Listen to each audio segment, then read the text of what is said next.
பருவமழை தொடங்கி இருக்கு.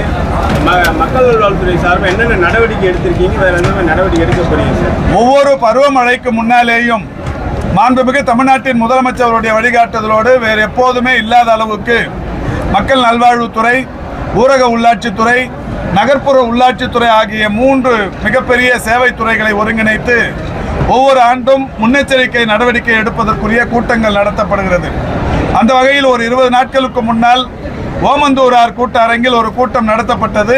அதில் நானும் நகராட்சித்துறை அமைச்சர் திரு KN நேரு அவர்களும் கலந்து கொண்டோம். ஒரு 10க்கும் மேற்பட்ட துறையின் தலைவர்கள் கலந்து கொண்டார்கள். அரசின் தலைமைச் செயலாளர்கள் கலந்து கொண்டார்கள். ஒரு 30க்கும் மேற்பட்ட IAS அலுவலர்கள் கலந்து கொண்டார்கள். தமிழ்நாடு முழுவதும் இருந்து மாநில, மாவட்ட அளவிலான இந்த 3 துறைகளைச் சேர்ந்த முக்கிய அலுவலர்கள் ஏறத்தாழ 800க்கும் மேற்பட்டவர்கள் கலந்து கொண்டார்கள். ஒவ்வொரு மாவட்டத்திலும் பருவமழைக்கு முன்னால் எடுக்கப்பட வேண்டிய நடவடிக்கை, பருவமழைக்கு முன்னால் எடுக்கப்பட வேண்டிய அந்த செய்ய வேண்டிய காரியங்கள் இது பற்றி விவாதிக்கப்பட்டு அன்று மாலை அவர்களுக்கு அது சம்பந்தமான குறிப்புகள் கொடுத்து அனுப்பப்பட்டது.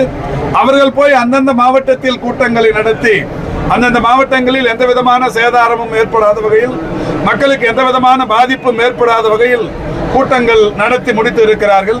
மக்கள் நல்வாழ்வுத்துறையை பொறுத்தவரை கடந்த 4.5 ஆண்டுகளில் ஒவ்வொரு வடகிழக்கு பருவமழைக்கு முன்னாலேயும் 1000, 10,000 என்று முகாம்கள் நடத்தப்பட்டு ஒரு பருவமழை முடிவதற்கு முன்னாலேயே ஏதாவது ஒரு கிராமத்தில் ஒரு 3க்கும் மேற்பட்ட காய்ச்சல் பாதிப்புகள் இருக்குமானால் அங்கே உடனடியாக மருத்துவ முகாம், அந்த மழைக்கால சிறப்பு மருத்துவ முகாம் நடத்துவதும், ஒரே நாளில் 1000 முகாம்கள் என்று தொடங்கி ஒரு ஆண்டில் மட்டுமே 26,000 முகாம்கள் வரை நடத்தப்பட்டிருக்கிறது. அதுபோல் இப்போது மொத்தமாக முகாம்கள் நடத்துவதற்குரிய காலம் இன்னும் கனியவில்லை. இப்பொழுதுதான் வடகிழக்கு பருவமழை தொடங்கி ஒரு 17 சென்டிமீட்டர் மழை அளவுக்குத்தான் 16ஆம் தேதி தொடங்கிய வடகிழக்கு பருவமழை நேற்றோடு ஒரு 17 சென்டிமீட்டர் அளவுக்கு மழை மட்டுமே பொழிந்திருக்கிறது.